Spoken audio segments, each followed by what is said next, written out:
بسم الله الرحمن الرحيم.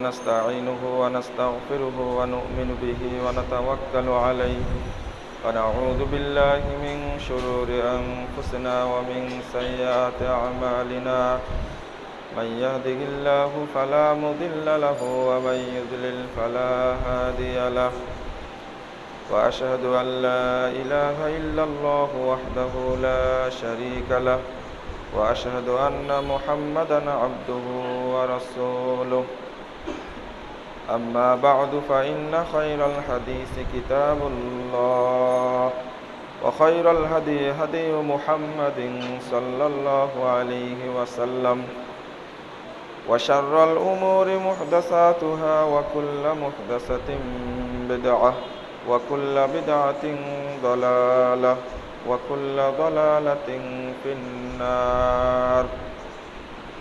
فقد قال الله تعالى في كلامه المجيد والفرقان الحميد: أعوذ بالله من الشيطان الرجيم.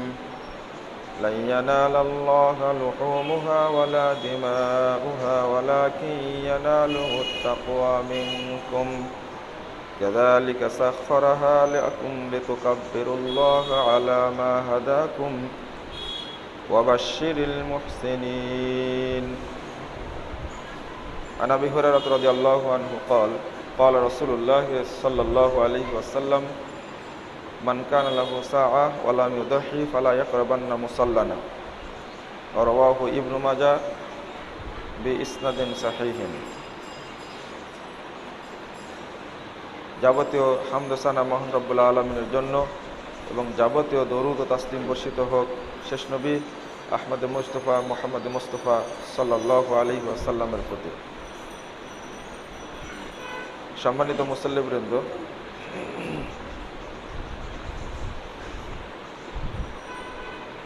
কুরবানির গুরুত্ব এবং আমাদের করণীয় শিক্ষা এর উপরে সংক্ষিপ্ত খুতবা আপনাদের সামনে পেশ করবে ইনশাআল্লাহ। ওমা তাওফীকি ইল্লা বিল্লাহ, আলাইহি তাওয়াক্কালতু ওয়া ইলাইহি উনীব। সাউন্ড বক্সে কোনো সমস্যা হচ্ছে?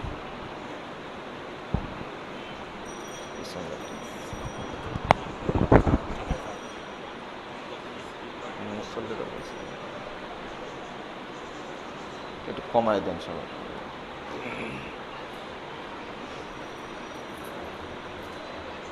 কুরবানি শব্দের অর্থ নৈকট্য হাসিল করা। এই শব্দটি অতি প্রাচীন। মানব জাতির সূচনা যখন থেকে হয়েছে তখন থেকেই কুরবানি শব্দের সূচনা। আল কুরবু শব্দের অর্থ হলো নিকটবর্তী, সেখান থেকে আত্মাকার রূপ ব্যবহার হয়, কোনো ব্যক্তির নিকটে পৌঁছে যাওয়া। আল্লাহ রাব্বুল আলামিন এই শব্দটি পবিত্র কোরআনে ব্যবহার করেছেন আদম আলাইহিস সালামের দুই সন্তান হাবিল কাবিলের ক্ষেত্রে। সূরা মায়েদা, কমায় দেন, সাউন্ড কমায় দেন, ২৭ নম্বর আয়াতে আল্লাহ রাব্বুল আলামিন বলেছেন: কতলু নাবায়া ইবনে আদম বিল হক ইদ কররাবা কুরবানান ফাতুকুব্বিলা মিন আহাদিহিমা ওয়ালাম ইয়াতাকাব্বাল মিনাল আখার। আল্লাহ বলছেন, হে মুহাম্মদ সাল্লাল্লাহু আলাইহি সাল্লাম, আপনি আদম আলাইহিস সালামের দুই সন্তানের কুরবানি করার ঘটনা বর্ণনা করুন, যে ঘটনা বাস্তব এবং সত্য। বিল হক, এই বিল হক শব্দটা যা প্রমাণিত হয়, পূর্বের কোনো ঘটনা বলতে চাইলে বা আপনি কোনো ঘটনা বলতে চাইলে হক ঘটনা বর্ণনা করতে হবে। আরও অনেক জায়গায় প্রমাণিত হয় আল কসাসুল হক, সত্য ঘটনা বর্ণনা করুন। কোনো ঘটনা বর্ণনা করতে হলে আপনাকে এবং আমাকে হকটা বর্ণনা করতে হবে। এর থেকে আরেকটা জিনিস প্রমাণিত হয় যে মিথ্যা, বানোয়াট, উদ্ভট এই ধরনের যে ঘটনা আছে, থাকবে, এই আয়াত প্রমাণ করে। আপনি সত্য ঘটনাটি বর্ণনা করুন। ঈদ কররাবা কুরবানান, যখন তারা দুইজন কুরবানি করেছিলেন, তাকাব্বালা মিন আহাদিহিমা ওয়া লাম ইউতাকাব্বালা মিনাল আখার, তাদের দুইজনের একজনেরটা গ্রহণ করা হয়েছিল, আর একজনেরটা গ্রহণ করা হয়নি। ইন্নামা তাকাব্বালাল্লাহু মিনাল মুত্তাকিন, যারা মুত্তাকি আল্লাহ আসলে তাদের পক্ষ থেকে কবুল করেন। তাহলে মানুষ দান করতে পারে, কুরবানি করতে পারে, সাদাকা করতে পারে, কিন্তু কবুল হবে এই বিষয়টা আল্লাহ রাব্বুল আলামিনের। কারো কবুল হয়, কারো কবুল হয় না, এটাও প্রমাণিত কথা। 10,000 বছরের পূর্বের এই প্রাচীন ইতিহাস মহান আল্লাহ তাআলা পবিত্র কোরআনের মধ্যে উল্লেখ করছেন। সেখান থেকেই কুরবানি শব্দের প্রচলন। কোনো কিছু দান করার মাধ্যমে আল্লাহ রাব্বুল আলামিনের নৈকট্য হাসিল করাকে কুরবানি বলে। কুরবানি শেষে নুন ইয়া যোগ করে এটাকে সম্বন্ধ করা হয়েছে কুরবানির দিকে, যেটা আমাদের দেশে কুরবানি বলা হয়। আরও অনেক শব্দ আছে। আদম আলাইহিস সালামের 2 সন্তান কুরবানি করেছিলেন, এতটুকু জানানো হয়েছে। ওই পদ্ধতি এখন আমাদের নেই। যে পদ্ধতি চালু আছে, জাতির পিতা ইব্রাহিম আলাইহিস সালাতু ওয়াসসালাম যেভাবে কুরবানি করেছিলেন, ওইভাবে কুরবানির করার পদ্ধতিটা আমাদের মধ্যে চালু আছে। তার নিয়ম কানুনটা মুহাম্মদুর রাসূলুল্লাহ সাল্লাল্লাহু আলাইহি ওয়াসাল্লাম আরও বিস্তারিত উল্লেখ করেছেন। কুরবানি যখন আলোচনা করি, তখন মুসলিম জাতি হিসাবে ইব্রাহিম আলাইহিস সালাতু ওয়াসসালামের আদর্শটা সামনে চলে আসে। ইব্রাহিম আলাইহিস সালামের সময়ে কুরবানি করা হয়েছিল যে তাকওয়া নিয়ে, যে পরহেজগারিতা নিয়ে এবং যে উদ্দেশ্য নিয়ে, সেই উদ্দেশ্য এখন নেই, কিন্তু কুরবানিটা চালু আছে। ইব্রাহিম আলাইহিস সালাম যে ত্যাগ স্বীকার করেছিলেন, ওই ত্যাগ আমরা কেউ স্বীকার করতে পারবো না, এটা সম্ভবও না। আল্লাহ রাব্বুল আলামিন বলছেন সূরা বাকারা 124 নম্বর আয়াত, ওয়াইদ ইবতালা ইব্রাহিমা রাব্বুহু বিকালিমাত ফাআতাম্মাহুন। আল্লাহ যখন ইব্রাহিম আলাইহিস সালামকে অনেকগুলো বিষয়ে পরীক্ষা নিলেন, ফাআতাম্মাহুন, তিনি প্রত্যেকটি পরীক্ষায় উত্তীর্ণ হলেন। আল্লাহ নিজেই বলছেন যে তিনি উত্তীর্ণ হলেন। ফাআতাম্মাহুন ক্বালা ইন্নী জাইলুকা লিন্নাসে ইমামা। বড় পরীক্ষায় বড় পুরস্কার। এতই পরীক্ষা নিয়েছেন আল্লাহ রাব্বুল আলামিন, তার এই পরীক্ষার বিনিময়ে আল্লাহ বলছেন ইন্নী জাইলুকা লিন্নাসে ইমামা, ইব্রাহিম আমি তোমাকে পৃথিবীর সমস্ত মানব জাতির ইমাম বানিয়ে দিলাম। 124 নম্বর আয়াত, 120 নম্বর আয়াত সূরা নাহলের মধ্যে আল্লাহ রাব্বুল আলামিন ইব্রাহিম আলাইহিস সালাম সম্পর্কে বলেছেন, একজনই নবী যার সম্পর্কে আল্লাহ পরিষ্কার বলেছেন ইন্না ইব্রাহিমা কানা উম্মাতান কানিতান লিল্লাহি হানিফা। ইব্রাহিম একাই একটা উম্মত ছিলেন, আল্লাহর প্রতি একাগ্রতাশীল এবং একনিষ্ঠ ছিলেন। ওয়ালাম ইয়াকু মিনাল মুশরিকিন। এত শক্ত কথা কোনো নবী সম্পর্কে আল্লাহ রাব্বুল আলামিন বলেননি। তিনি একাই একটা উম্মত ছিলেন, আর পুরো মানব জাতির ইমাম হলেন ইব্রাহিম খলিলুল্লাহ। মূল কারণটা ছিল কিন্তু পরীক্ষায় উত্তীর্ণ হওয়ার কারণে। আমরা একটু আলোচনা করি তার পরীক্ষার চূড়ান্ত পর্যায়টা কি ছিল। অনেক পরীক্ষা, তার মধ্যে মৌলিক 12 বা 13টি পরীক্ষা খুব বড় পরীক্ষা ছিল। দেশ ত্যাগ করা থেকে শুরু করে নিয়ে তারপরে ইব্রাহিম আলাইহিস সালামের উপরে যে নমরুদ তার পিতা আজর যে অত্যাচার করেছে, এইগুলো খুব কঠিন ছিল তার জন্য।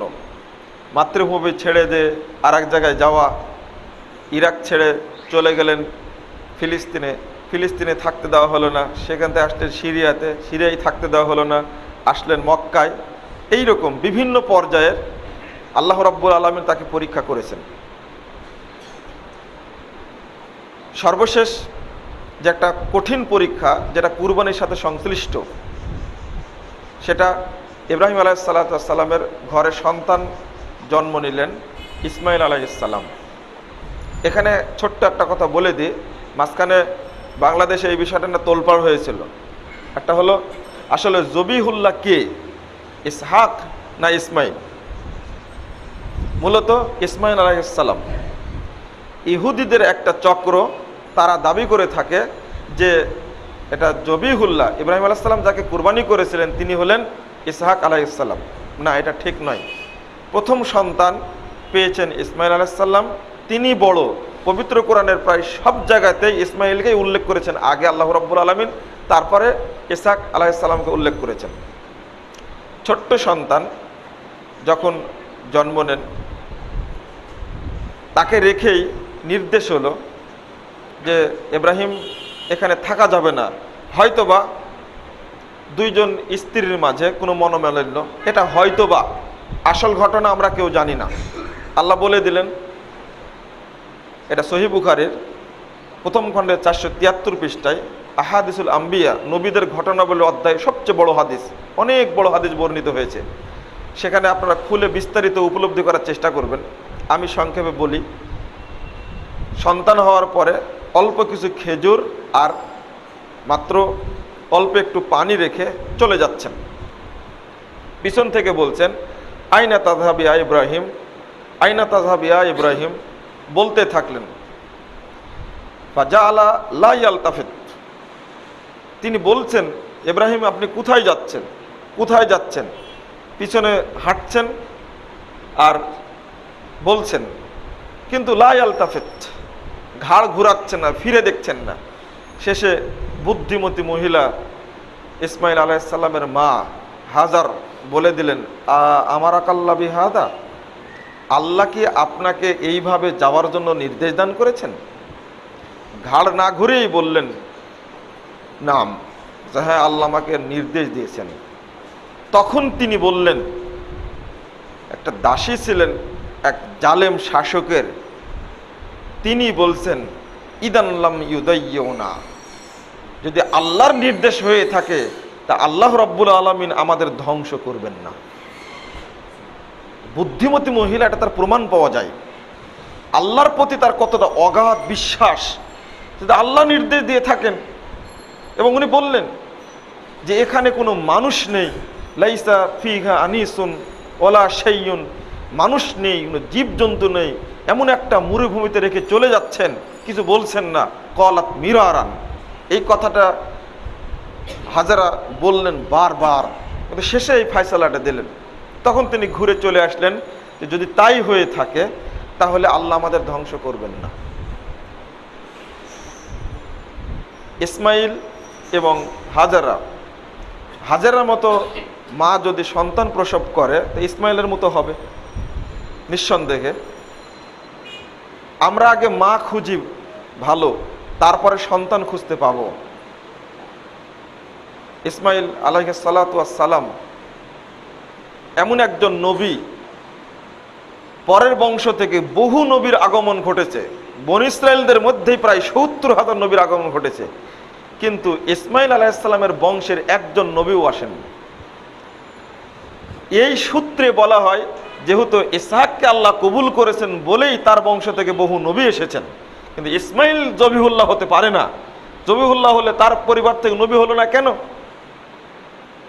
কিন্তু দীর্ঘ প্রতীক্ষার পরে ইব্রাহিম আলাইহিস সালামের দোয়া কবুল হলো। ইসমাইল আলাইহিস সালামের বংশ থেকে এমন নবীর আবির্ভাব ঘটলো যা পৃথিবীর সমস্ত নবীকে পুষিয়ে দিয়েছেন। আলহামদুলিল্লাহ, তিনি হলেন আমাদের রাসূল মুহাম্মদ সাল্লাল্লাহু আলাইহি সাল্লাম। দীর্ঘ প্রতীক্ষার পরে তারই বংশ থেকে আসলেন মুহাম্মদ রাসূলুল্লাহ সাল্লাল্লাহু আলাইহি সাল্লাম। এবার বলুন, সমস্ত নবীকে এক পাল্লায় তুলে আমার নবীকে এক পাল্লায় তুললে কি এক সমান হবে? প্রশ্নই আসে না। কোন নবীর সাহস কাল কিয়ামতের মাঠে হবে না আল্লাহর সঙ্গে কথা বলার জন্য। সে আদম থেকে নিয়ে ঈসা আলাইহিস সালাম পর্যন্ত কারো সাহস হবে না। কিন্তু আমাদের রাসূল মুহাম্মদ সাল্লাল্লাহু আলাইহি সাল্লাম তার মর্যাদার কারণে মাকামে মাহমুদ অর্থাৎ শাফাআত, আল্লাহর কাছে গিয়ে তিনি আরশের তলে সেজদা করে আল্লাহর কাছে শাফাআত চাইবেন। একবার নয়, দুইবার নয়, 7 বার। আল্লাহ রাব্বুল আলামিন বলবেন, ইরফা রাসাক ইয়া মুহাম্মদ তুশাফা ইশফা তুশাফা, হে মুহাম্মদ তুমি তোমার মাথা উঠাও, তুমি যা চাও তোমাকে তাই দেওয়া হবে, তোমার সুপারিশ চাও তোমাকে সুপারিশ করা হবে। রাসূল সাল্লাল্লাহু আলাইহি ওয়াসাল্লাম মাথা উঠে বলবেন, আমার উম্মতের এই অবস্থা, তাদেরকে জাহান্নাম থেকে বের করতে হবে। একবার নয়, দুইবার নয়, 7 বার সুপারিশ করে তার উম্মতকে জাহান্নাম থেকে বের করে জান্নাতে যেতে দেবেন। এই সৌভাগ্য একমাত্র আমাদের রাসূল মুহাম্মদ সাল্লাল্লাহু আলাইহি ওয়াসাল্লামের। কাউসারের মালিক তাকেই বানানো হয়েছে, ইন্না আতাইনা কাল কাউসার, আমি আপনাকে কাউসারের মালিক বানিয়ে দিয়েছি। পৃথিবীর সমস্ত উম্মত তীব্র রোদের মধ্যে প্রচণ্ড দাবদাহে কিয়ামতের মাঠে অবস্থান করবে, পানি পান করার সুযোগ হবে না। একমাত্র মুহাম্মদ সাল্লাল্লাহু আলাইহি ওয়াসাল্লামের উম্মত যারা, যাদের কপাল ভালো, যারা বেদাতকে বর্জন করেছে, শিরিককে বর্জন করেছে, তারাই রাসূলুল্লাহ সাল্লাল্লাহু আলাইহি ওয়াসাল্লামের কাছে পূর্বেই শুরুতেই গিয়ে কাউসারের পানি পান করে 50,000 বছরের মতো লম্বা দিনে কিয়ামতের মাঠে অবস্থান করবে, কিন্তু পিপাসা তাদের লাগবে না। এটা হলো মুহাম্মদ সাল্লাল্লাহু আলাইহি ওয়াসাল্লামের সবচেয়ে মর্যাদার বিষয়, অনেক মর্যাদা। কাল কিয়ামতের মাঠে প্রথম যিনি উঠবেন তিনি হলেন আমাদের রাসূল মুহাম্মদ সাল্লাল্লাহু আলাইহি ওয়াসাল্লাম। আল্লাহ রাসূল বলছেন, গোটা পৃথিবী সমান, সবকিছু ধ্বংস করে দেওয়া হয়েছে, সর্বপ্রথম আমাকে কবর থেকে উঠানো হবে, আমি আগেই কিয়ামতের মাঠে উপস্থিত হয়ে যাব। রাসূল সাল্লাল্লাহু আলাইহি ওয়াসাল্লাম বলছেন, আমরা আউয়ালু মান আদখালুল জান্নাহ, জান্নাতে প্রথম কোন ব্যক্তি ঢুকবে, পৃথিবীর সমস্ত মানুষের মধ্যে আমি জান্নাতের কপাট প্রথম খুলে দেব এবং আমি ঢুকবো আগে। মর্যাদার শেষ নেই। এই জন্যই যে বললাম, সমস্ত নবী আর মুহাম্মদ সাল্লাল্লাহু আলাইহি ওয়াসাল্লাম তুলনা কখনোই হবে না। ইসমাঈল আলাইহিস সালামের মর্যাদা বেড়ে গেল দীর্ঘ 4,500 বছর পরে। তার আগ পর্যন্ত ইসমাঈল আলাইহিস সালামের বংশধরকে নিন্দা করা হয়েছে। এমনকি মেরাজের রাত্রিতে নবী মুহাম্মদ সাল্লাল্লাহু আলাইহি ওয়াসাল্লাম মেরাজে গেলেন, 7ম আসমান ভ্রমণ করলেন, আল্লাহর সঙ্গে সাক্ষাৎ করলেন। একজন নবীর ভাগ্যেই হয়েছে এটা, মৃত্যুর আগেই জান্নাত এবং জাহান্নাম প্রকাশ্যে দেখা, সমস্ত নবীর সাথে সাক্ষাৎ করা। শুধু তাই নয়, যখন তিনি বাইতুল মাকদাসে উপস্থিত হলেন, সমস্ত নবী রাসূল তাকে বিদায় দেওয়ার জন্য এসেছেন বাইতুল মাকদাসে। আসার পরে 2 রাকাত সালাত আদায় করলেন। জিবরিল আমিন সবাই দাঁড়িয়ে আছেন, কে ইমামতি করবেন এখন? সেখানে আছেন আদি পিতা আদম আলাইহিস সালাম, আছেন মুসলিম জাতির পিতা ইব্রাহিম আলাইহিস সালাতু ওয়াস সালাম, আছেন মূসা আলাইহিস সালাম, ঈসা আলাইহিস সালাতু ওয়াস সালাম, গোটা জাহানের শাসক সুলাইমান, দাউদ আলাইহিস সালাম, তারা আছেন। ইমামতি করবেন কে? যখন পরস্পরে তাকাতাকি করছেন, সঙ্গে সঙ্গে জিবরিল আমিন এসে মুহাম্মদ সাল্লাল্লাহু আলাইহি সাল্লামের হাতটি ধরে টান দিয়ে বললেন, আপনি আজকের ইমাম। সকল নবী উপস্থিত থাকলেও ইমামতি করার হকদার একমাত্র আপনারই আছে। সালাম ফিরিয়ে দিলেন। জিবরিল আমিন সংবাদ দিলেন, হাল তাআলাম, তুমি কি জানো মান সাল্লা খালফাক, তোমার পিছনে সালাত আদায় করলেন কুল্লু নবীম মিনাল আম্বিয়া, গোটা পৃথিবীতে যত নবী রাসূল এসেছেন সমস্ত নবী রাসূল আজকে মুক্তাদি হয়ে তোমার পিছনে সালাত আদায় করলেন। এক আশ্চর্যজনক বিস্ময়কর ব্যাপার একটা। এই জন্য মুহাম্মদ সাল্লাল্লাহু আলাইহি সাল্লামের মর্যাদা বর্ণনা করে শেষ করা যাবে না। আমি অন্যদিকে চলে গেছি। মুহাম্মদুর রাসূলুল্লাহ সাল্লাল্লাহু আলাইহি ওয়াসাল্লামের যে পূর্বের ইতিহাস, এই জন্যই রাসূল সাল্লাল্লাহু আলাইহি সাল্লাম বারবার বলতেন, একদিন সন্তান জন্ম নিলেন ইব্রাহিম, রাসূল সাল্লাল্লাহু আলাইহি সাল্লামের ঘরে, সহিহ মুসলিমের হাদিস।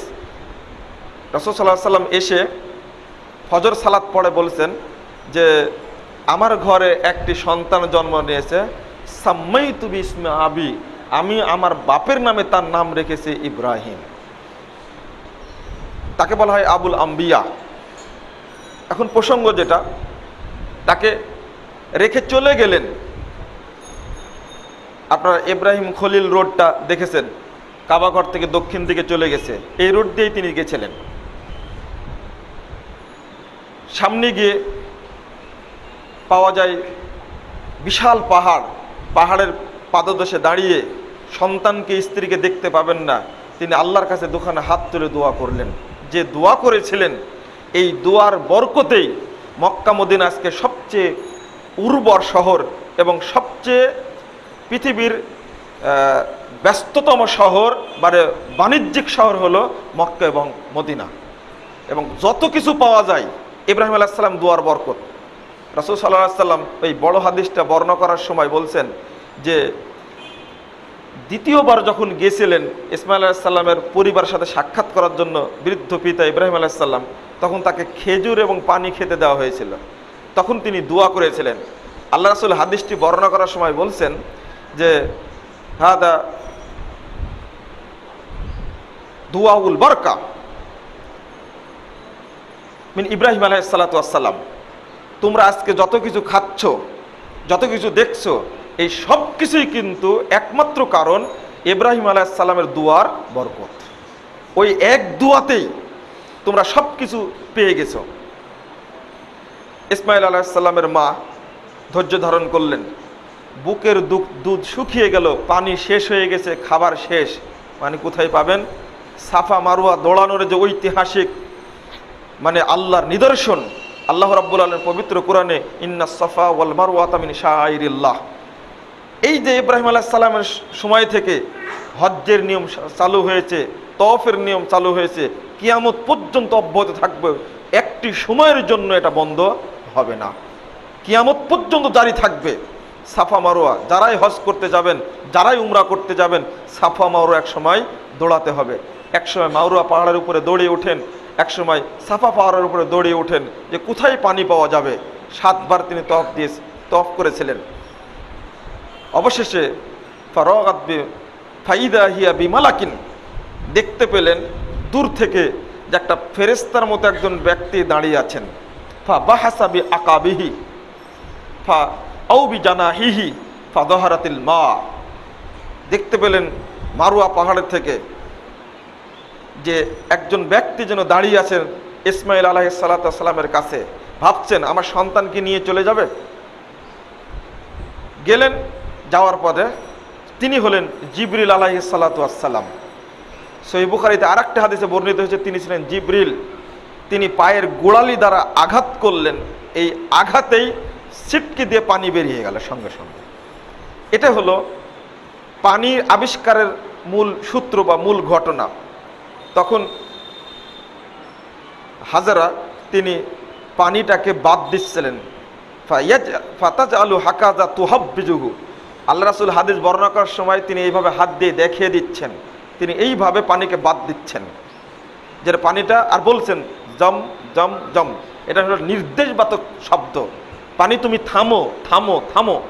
যখন ছিটকে দিয়ে পানি বেরিয়ে চলে যাচ্ছিল, রাসূলুল্লাহ সাল্লাল্লাহু আলাইহি সাল্লাম বলছেন ইয়ারহামুল্লাহু উম্মা ইসমাইল, ইসমাইলের মায়ের উপরে আল্লাহ রাব্বুল আলামিন রহম করুন।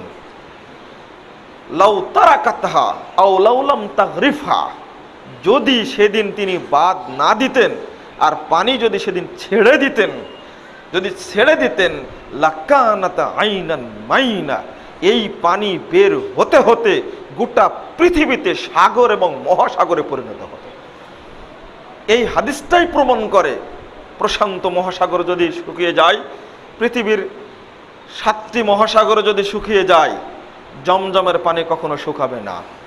শুধু এটাই নয়, পৃথিবীতে যত মহাসাগর রয়েছে জানা এবং অজানা, এই মহাসাগরে যত পানি রয়েছে তার চেয়ে অধিক পানি জমজম কূপের মধ্যে রয়েছে।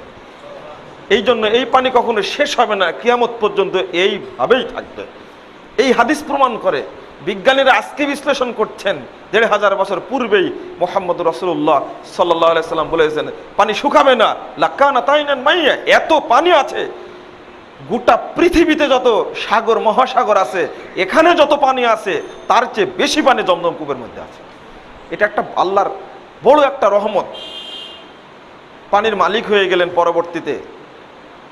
একটু ধৈর্য ধারণ করেছিলেন, আল্লাহর উপরে ভরসা করেছিলেন, আল্লাহ পানির মালিক বানিয়ে দিলেন। সমস্ত আরব বিশ্বের মানুষ ইসমাইল আলাইহিস সালামের মায়ের কাছে তখন জিম্মি হয়ে গেলেন।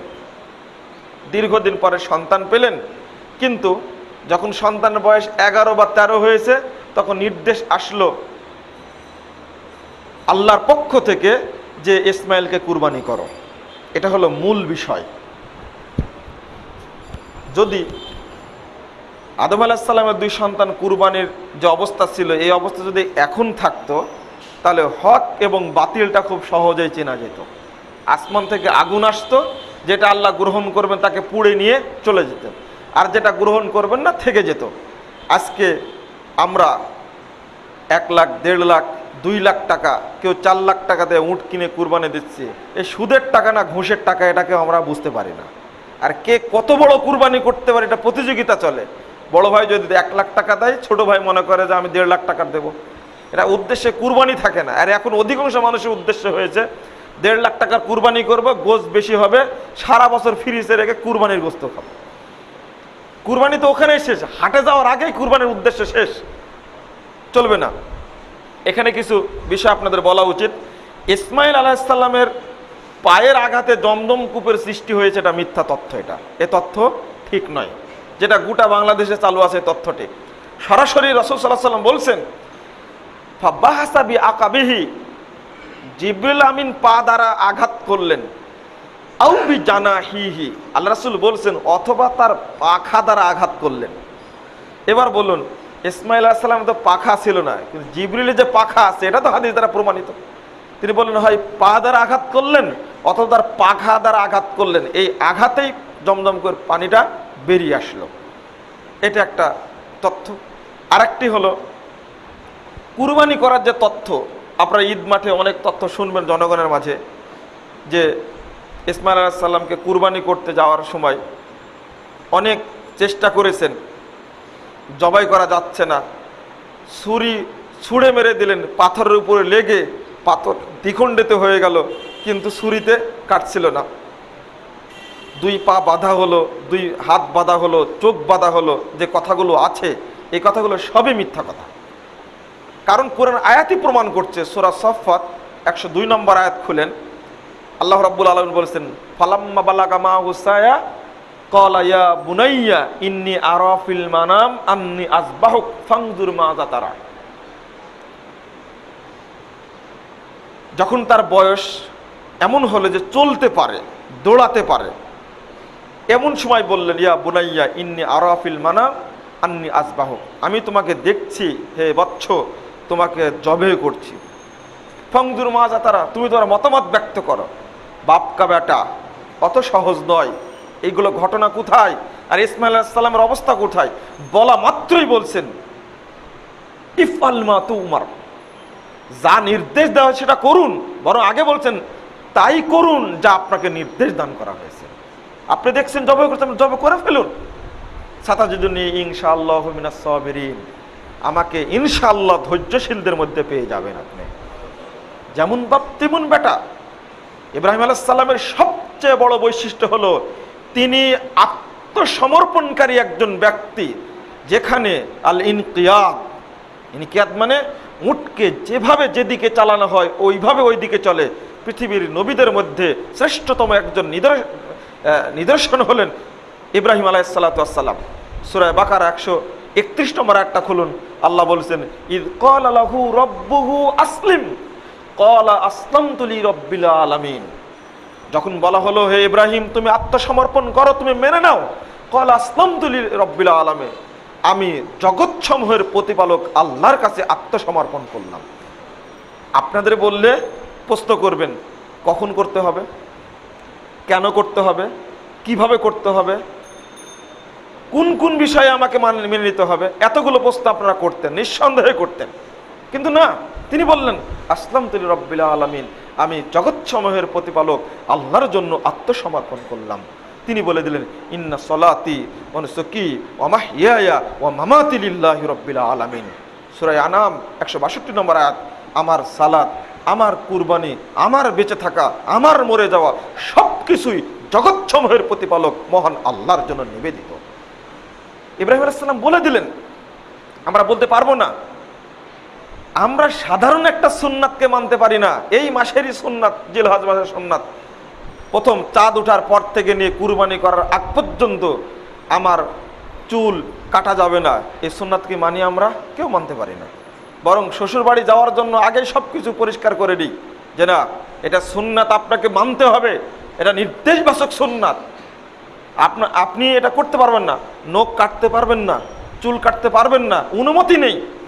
আপনি কুরবানি করার পরে কেটে ফেলবেন, এটা রাসূলুল্লাহ সাল্লাল্লাহু আলাইহি সাল্লাম সুন্নাতটা জারি রেখেছেন। আমরা এই সুন্নাত মানতে পারি না। দেখুন ইসমাইল আলাইহিস সালাতু ওয়াস সালামের ব্যাপারে যেটা বলছিলাম, তিনি কেমন সন্তান ছিলেন আরেকটু এগিয়ে গেলে বোঝা যায়। বলা হচ্ছে 3 দিনে তিনি 300 উট কুরবানি করেছিলেন। এই তথ্যটা আপনারা কেউ বলবেন না, এটা সম্পূর্ণ একটা মিথ্যা তথ্য। হ্যাঁ, স্বপ্ন তিনি 3 দিন দেখেছিলেন। একটা হলো ইয়ামুত তারবিয়া, একটা হলো ইয়ামু আরাফা, আর একটা হলো ইয়ামুন নাহার। ইয়ামুত তারবিয়ার দিনে হজ শুরু হয়, মিনাতে যেতে হয়। তিনি স্বপ্ন দেখলেন, তারবিয়া মানে স্বপ্নের দিন। তারপরে পরের দিন তিনি স্পষ্ট হলেন যে আসলে কুরবানি করতে হবে ইসমাইলকেই, এই জন্য ইয়ামা আরাফা, আরাফার দিনে স্পষ্ট হওয়াকে বলা হয় আরাফা। তারপরের দিনে তিনি কুরবানি করতে চলে গেলেন ইসমাইল আলাইহিস সালামকে নিয়ে। শয়তান ধোঁকা দিল। ধোঁকার বিষয়টা এটা হাদিস দ্বারা প্রমাণিত, যে জায়গাতে 3 দিন পাথর মারতে হয়, কঙ্কর মারতে হয়, জামারা, এটা জানেন আপনারা। ইব্রাহিম আলাইহিস সালামের এই সুন্নাতকে রাসূলুল্লাহ সাল্লাল্লাহু আলাইহি সাল্লাম তার উম্মতের জন্য জারি রাখলেন।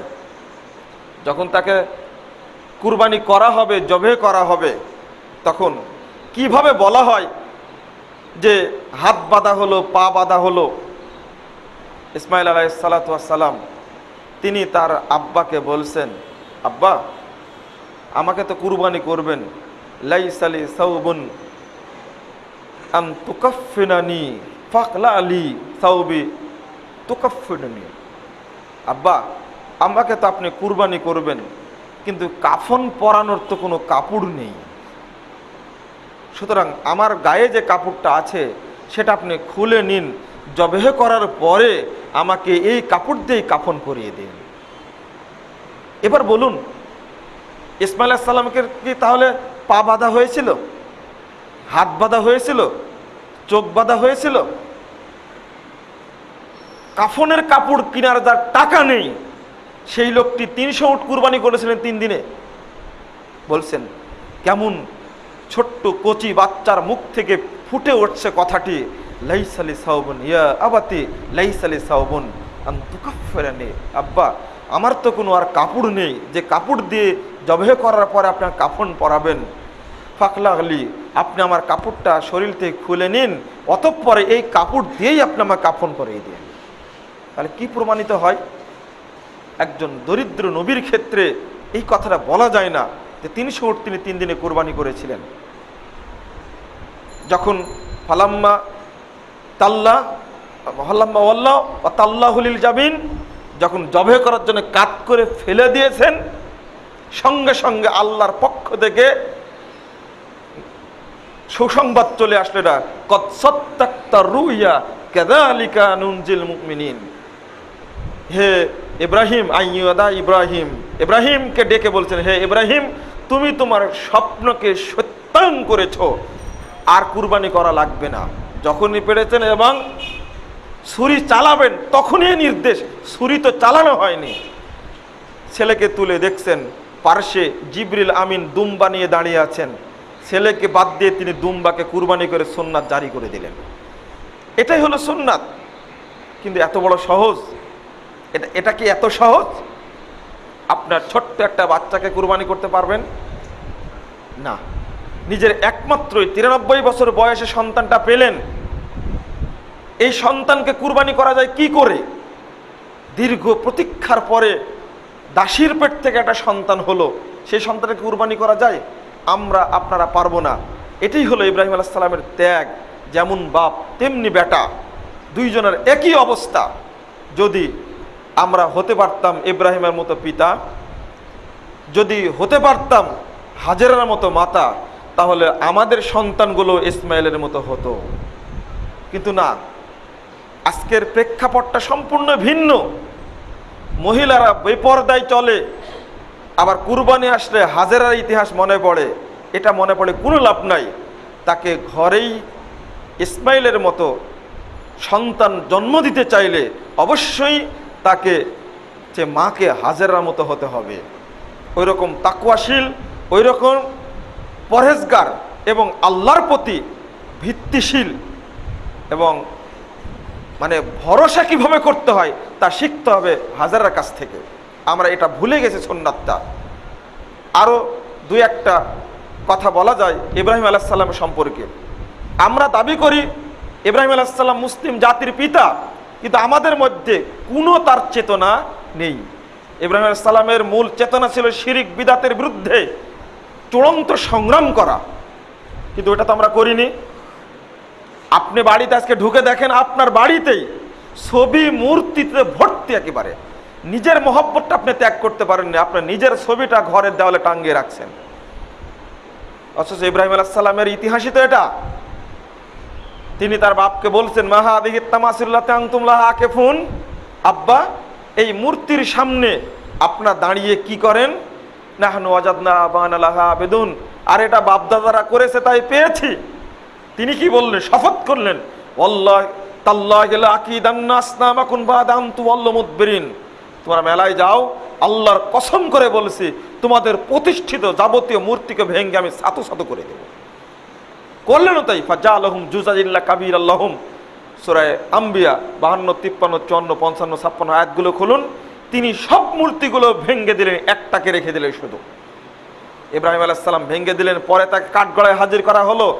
তিনি স্পষ্ট ভাষায় বলে দিলেন, উফফিল লাকুম ওয়ালিমা তা'বুদুনা মিন দুনিল্লাহ, তোমাদেরকেও ধিক, তোমরা যার সামনে দাঁড়িয়ে নীরবতা পালন করো তাদেরকেও ধিক। তোমরা একমাত্র আল্লাহর ইবাদত না করে মানুষের ইবাদত করছো, মূর্তির ইবাদত করছো। তখন নমরুদ বলে দিল, তোমরা তাকে পুড়াও, তোমাদের মূর্তিদেরকে সাহায্য করো, অনসুরু আলিহাতাকুম। তাকে সিদ্ধান্ত নেওয়া হলো, চূড়ান্ত পরীক্ষার সম্মুখীন হলেন। আগে নমরুদের সাথে বাকপটুতায় তিনি জিতে গেছেন। সে বলেছিল যে আমিও মৃত্যুকে জীবিত করতে পারি, জীবিতকে মৃত্যু দিতে পারি। ইব্রাহিম আলাইহিস সালাম বললেন, আমার রব প্রতিদিন সূর্যকে পূর্ব আকাশ থেকে উদিত করেন, তুমি দেখি আজকে পশ্চিম আকাশ থেকে উদিত করো। ফাবহিত আল্লাযী কাফার, আর পারলো না। এই তর্ক যুদ্ধে জিতে গেছেন। এবার মহা পরীক্ষা, চূড়ান্ত পরীক্ষা, পুড়িয়ে দেওয়া হবে। আগুনের কুণ্ডলে জ্বালানো হলো, দাউ দাউ করে আগুন জ্বলছে। পিঠ মুড়িয়ে বেঁধে, হাত পা বেঁধে ইব্রাহিম আলাইহিস সালামকেই জ্বলন্ত আগুনের মধ্যে ফেলে দেওয়া হলো। জিবরিল আমিন এসে বলছেন, আলাকালি হাজা ইব্রাহিম, ইব্রাহিম আমি কি তোমার কোনো উপকার করতে পারি? তিনি সরাসরি বলে দিলেন, লা হাসবুনাল্লাহু ওয়া নি'মাল ওয়াকিল, তুমি কি উপকার করবে? তোমার উপকার দ্বারা হবে না, তোমার উপকার সসীম, আল্লাহর সাহায্য অসীম। আমি আল্লাহর উপরে ভরসা করলাম, তিনি সুন্দর ব্যবস্থা করবেন। আল্লাহ আয়াত নাযিল করলেন, ইয়া নারু কুনি বারদাও ওয়া সালামান আলা ইব্রাহিম, আগুন তুমি ঠান্ডা হয়ে যাও, শীতল হয়ে যাও।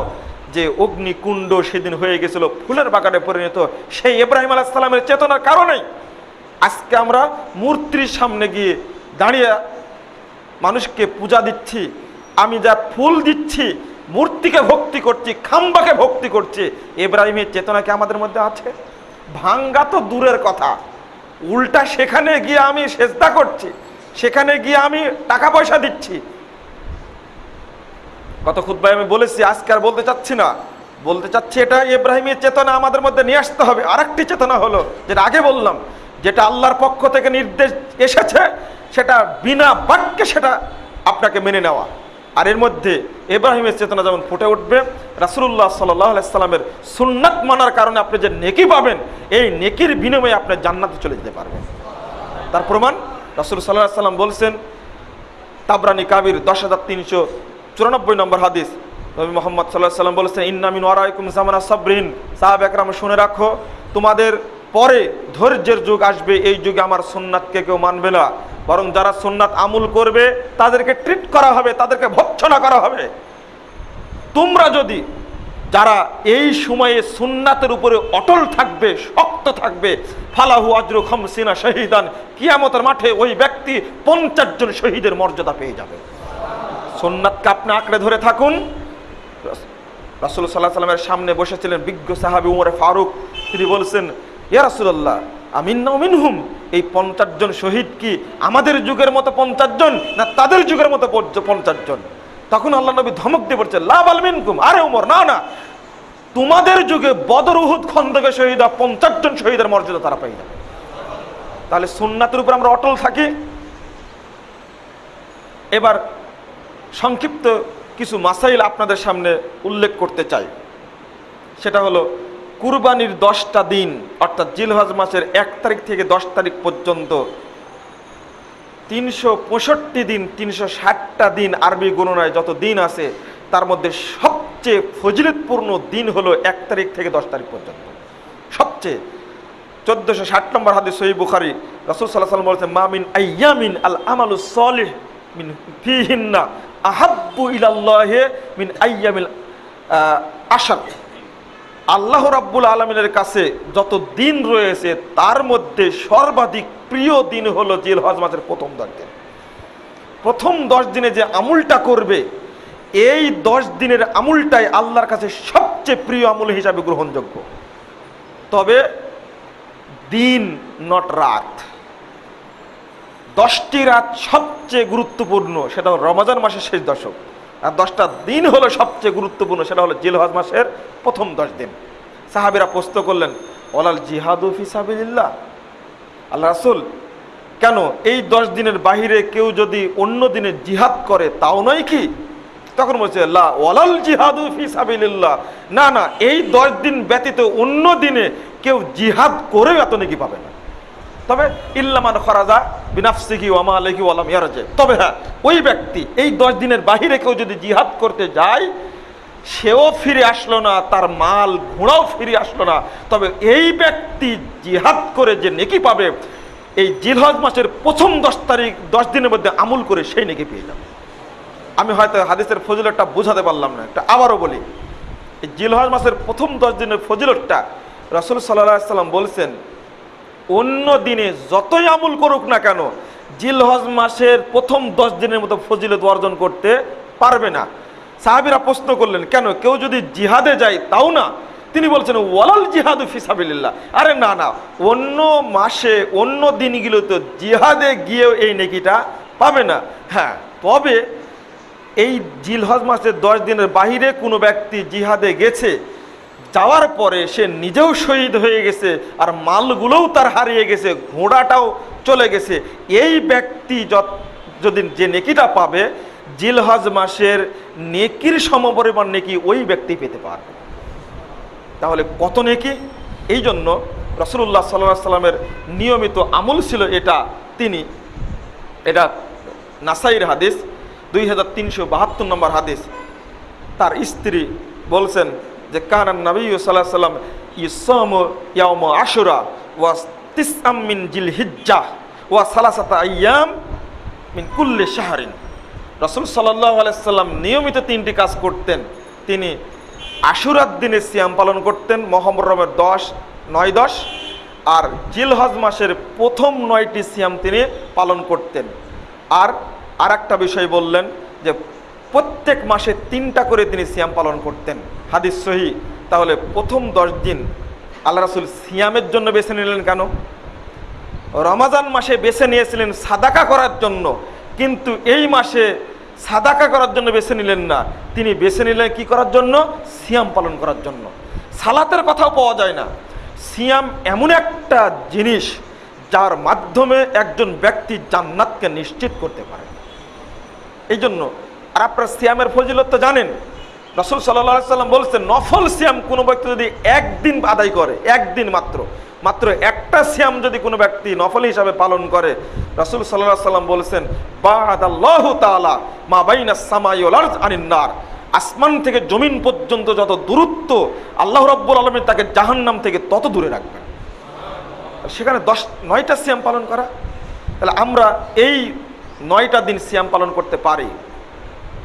আরেকটি গুরুত্বপূর্ণ বিষয় এখানে রয়েছে, সেটা হলো আমরা আরাফার সিয়ামটাকে যেন ভুলে না যাই।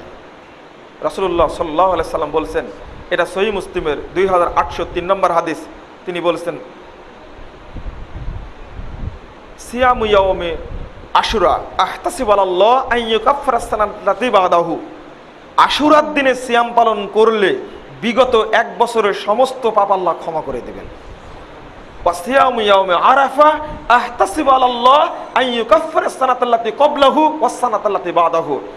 তবে আরাফার দিনে যদি কেউ সিয়াম পালন করে, হাজিরা আরাফার মাঠে যেদিন অবস্থান করে, যেদিন হজ হয়, সেদিন আরাফার বাহিরে যারা থাকবে তারা এই সিয়ামটা পালন করতে পারবে। আল্লাহ নবী বলছেন, যে ব্যক্তি একটা সিয়াম পালন করবে ওই ব্যক্তির বিগত 1 বছরের অগ্রিম সামনে 1 বছরের যাবতীয় পাপ আল্লাহ ক্ষমা করে দেবেন। এই সিয়ামটা আপনারা ভুলে যাবেন না। এই সিয়ামটা মারা গেছে, এখন দেশের মানুষ পালন করে না, শুধু শবে বরাতের 15 শাবান সিয়াম পালন করার ব্যস্ত, যার পক্ষে কোনো সহিহ হাদিস নেই। 27 রজব ভুয়া সিয়াম পালন করার জন্য ব্যস্ত, কিন্তু সহিহ হাদিস যেটা আছে সেটা আমল করার জন্য মানুষ প্রস্তুত নয়। এই আমলটা আপনারা সবাই চালু করবেন, যেন আপনার প্রজন্ম যেন মনে রাখে যে এই দিনে সিয়াম পালন করতে হয়। আপনি আগেই জানতে পারবেন কালকে সৌদি আরবে হজ হচ্ছে, ওই দিনে আপনি রাত্রে চাহরি খেয়ে ওই দিন সিয়াম পালন করবেন। আরাফার মাঠের যে ফজিলত, আল্লাহু আকবার, আরাফার মাঠের যে ফজিলত, এই ফজিলত যেন অন্য মানুষও পায়, এই জন্যই রাসূলুল্লাহ সাল্লাল্লাহু আলাইহি ওয়াসাল্লাম আল্লাহর পক্ষ থেকে এই ব্যবস্থা করেছেন। আরাফার মাঠের ফজিলত মানে, হজে তো যাচ্ছেন অনেকেই বা চলে গেছেন অনেকেই, একটা কথা শুনে রাখুন, আরাফার মাঠ হলো এমন একটা শ্রেষ্ঠ জায়গা, 360 দিনে আল্লাহ রাব্বুল আলামিন বান্দার অত নিকটে আসেন না, আরাফার একদিনে বান্দার যত নিকটে আল্লাহ রাব্বুল আলামিন আসেন। আল্লাহ রাসূল বলছেন, ওয়া হুয়া ইয়াতনুকুম, আল্লাহ রাব্বুল আলামিন আজকে তোমাদের নিকটবর্তী হয়ে গেছেন। এবং বলেন, ওয়াকুম আফদুল্লাহ, এই আরাফার মাঠে উপস্থিত এই সমস্ত লোকই হলো আল্লাহর খাস মেহমান। দাহু মাজাবুহু, আল্লাহ তাদেরকে ডেকেছিলেন, আল্লাহর ডাকে তারা নির্দ্বিধায় সাড়া দিয়েছে। ফাআতাহুম মা সালুহু, আজকে তারা যা চাইবে আল্লাহ রাব্বুল আলামিন তাদেরকে তাই দান করে দেবেন। ওই জন্য আরাফার মাঠের দোয়া, আল্লাহ রাসূল বলছেন, খায়রুদ দুআ ইয়াউম আরাফা, আরাফার মাঠের দোয়া হলো সবচেয়ে শ্রেষ্ঠ দোয়া। পিতামাতা দোয়া করে ছেলের জন্য, রমাজানে দোয়া কবুল হয়, জুমাতে দোয়া কবুল হয়, সিয়াম রাখলে দোয়া কবুল হয়, সমস্ত দোয়া, রাত্রি গভীরে দোয়া কবুল হয়। কিন্তু আরাফার মাঠের দোয়া যত উত্তম, আর কোনো দোয়া এত উত্তম আল্লাহর কাছে নয়। সেই ক্ষেত্রে এই বরকতটা যেন গোটা পৃথিবীর মানুষ পায়, এই জন্য রাসূলুল্লাহ সাল্লাল্লাহু আলাইহি ওয়াসাল্লাম নফল সিয়ামের ব্যবস্থা করেছেন আল্লাহর পক্ষ থেকে। আল্লাহ যেন আমাদেরকে এই সিয়াম পালন করার তৌফিক দান করেন, আল্লাহুম্মা আমিন। আপনারা একটা সিয়াম অন্তত পালন করার চেষ্টা করবেন। বৈজ্ঞানিক বিশ্লেষণ এখানে আছে, আমি সেটা বলতে চাচ্ছি না। পেট যত খালি থাকবে তত ওই ব্যক্তি পেট খালি থাকার পরে যদি খায়, ব্যক্তি সুস্থ থাকে, সবসময় খেতে থাকে, ওই ব্যক্তি সবসময় অসুস্থও থাকে। টাইম অনুযায়ী খেলে ওই ব্যক্তির, এটা বিজ্ঞানের একটা বিশ্লেষণ, আজকে সময় নেই, অন্যদিন করার চেষ্টা করবো ইনশাল্লাহ। এখন আরেকটা বিষয়, কুরবানির সঙ্গে আকিকাকে যোগ করা হয়, এটা সেরেফ মূর্খতা ছাড়া কিছুই নাই। বাংলাদেশের অন্তত 90% মানুষ এটা জানে যে কুরবানি আর আকিকা একসঙ্গে করা যায়। নাউজুবিল্লাহ, কুরবানি একটা আলাদা ইবাদত, আকিকা একটা আলাদা ইবাদত, এটা কিভাবে হতে পারে? দ্বিতীয় কথা হলো এই যে কুরবানির ক্ষেত্রে যে আমাদের দেশে যে নিয়মটা চালু রয়েছে, 3টা ভাগে ভাগ করা হয় গোস্তটাকে। ভাগ করার পরে 1 ভাগ 2 ভাগ বাড়িতে নিয়ে যায় আত্মীয় স্বজন সহ নিজে খাওয়ার জন্য, 1 ভাগটা রেখে যায়। দুঃখজনক ব্যাপার হলো ওই ভাগটাকার উপরে আবার যারা কুরবানি দিয়েছে তারাও ভাগ নেওয়ার চেষ্টা করে। এটা কিন্তু গোটা দেশেই চালু আছে, এটা জেনে রাখবেন। যে জিনিসটা আপনি রেখে আসলেন, অজুহাত কি, যুক্তিটা কি? যুক্তিটা হলো এই, যেহেতু আমি গরু কুরবানি দিয়েছি, খাসি কুরবানি দিইনি, সুতরাং খাসি গোস্ত আমি পাবো। যেহেতু আমি খাসি কুরবানি দিয়েছি, গরু কুরবানি দিইনি, সুতরাং গরুর গোস্তটা পাবো। আপনি একটু মাথায় নেন, আসলে কি গোস্ত খাওয়ার জন্য কুরবানিটা করেছেন, না নেকি পাওয়ার জন্য কুরবানিটা করেছেন? আপনি আল্লাহ বলছেন সূরা হজ 37 নম্বর আয়াত, যে আয়াতটা আমি পড়েছি, আল্লাহ বলছেন, লা ইয়ানালাল্লাহু লুহুমুহা ওয়ালা দিমাউহা ওয়ালাকিন ইয়ানালুহুত তাকওয়া মিনকুম।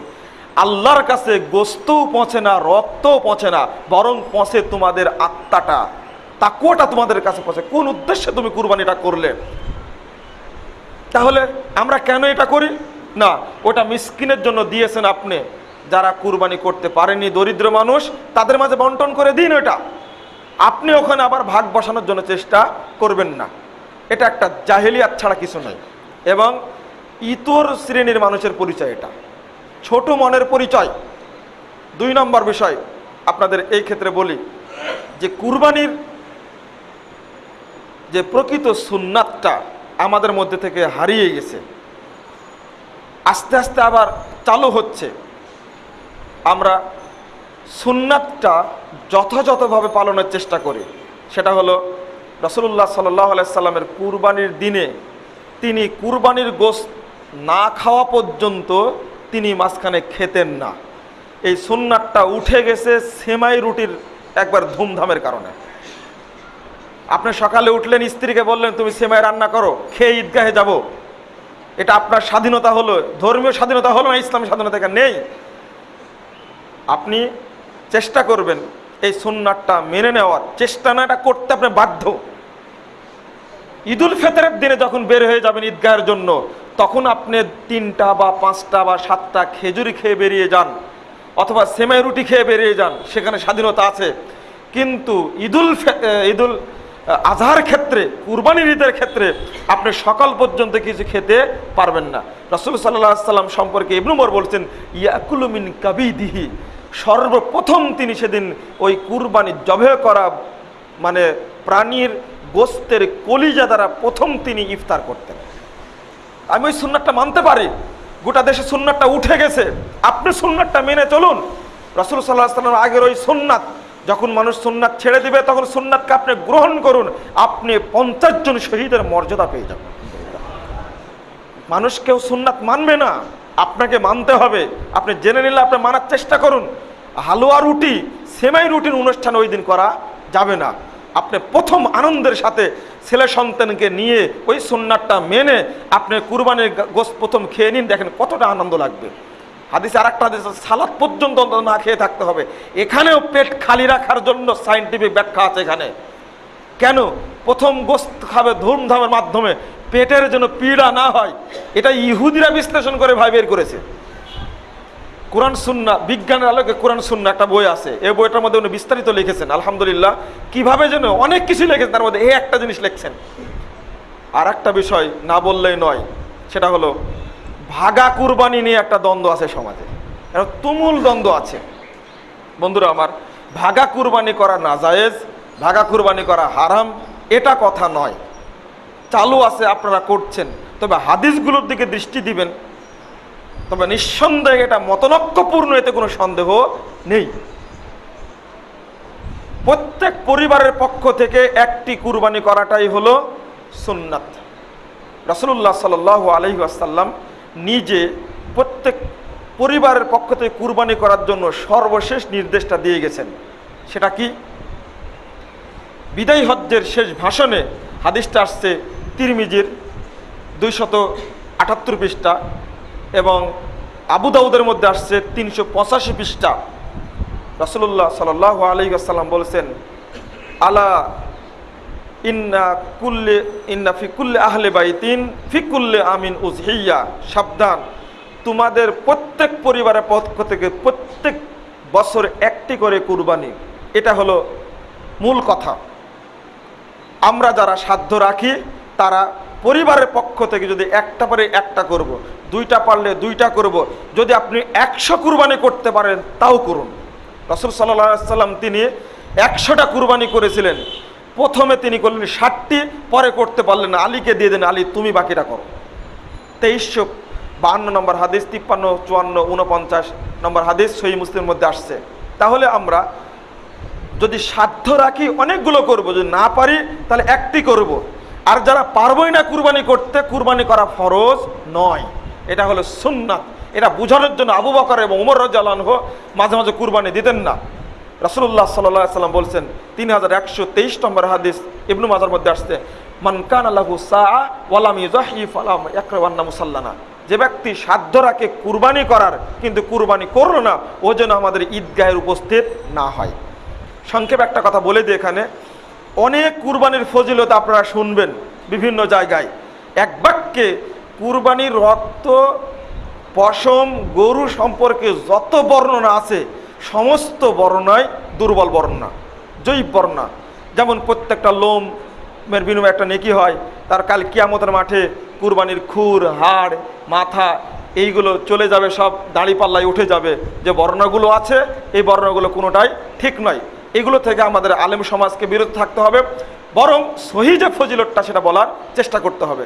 হ্যাঁ, এখানে একটা কথা বলছিলাম যে ভাগা কুরবানির বিষয়টা, সফর অবস্থায় যে কোনো সফরে থাকলে আপনারা কুরবানি করতে পারবেন 10 জন মিলে একটা পরিবার, 7 জন মিলে একটা পরিবার। ইবনে আব্বাস বলছেন যে কুন্না ফি সাফারিন, আমরা সফরে ছিলাম, ফাশতারাকনা ফিল বাকারাতি সাবাতান ওয়াল ফিল বাইরে আশরাতান, তখন আমরা 7 জন মিলে একটা গরু কুরবানি করলাম আর 10 জন মিলে একটা উট কুরবানি করলাম। হাদিসে বর্ণিত হয়েছে, এটা তিরমিজির হাদিস, 276 পৃষ্ঠা খুলুন। অনুরূপভাবে হজ্জের সফরে একসঙ্গে হাদিস বর্ণিত হয়েছে 2346, 47, 48, 52, 53, 54, এই হাদিসগুলি বর্ণিত হয়েছে সহিহ মুসলিমের মধ্যে। জাবের রাদিয়াল্লাহু আনহু বলছেন কুন্না ফি সাফারিন, আমরা ফি সাফারিল হজ্জে, হজ্জের সফরে ছিলাম, আমরা 10 জনে একটা গরু, একটা উটে, 7 জনে একটা গরুতে কুরবানি করলাম। এইভাবে হাদিসগুলো বর্ণিত হয়েছে। সমস্যা বেঁধেছে একটি হাদিস সমস্যা।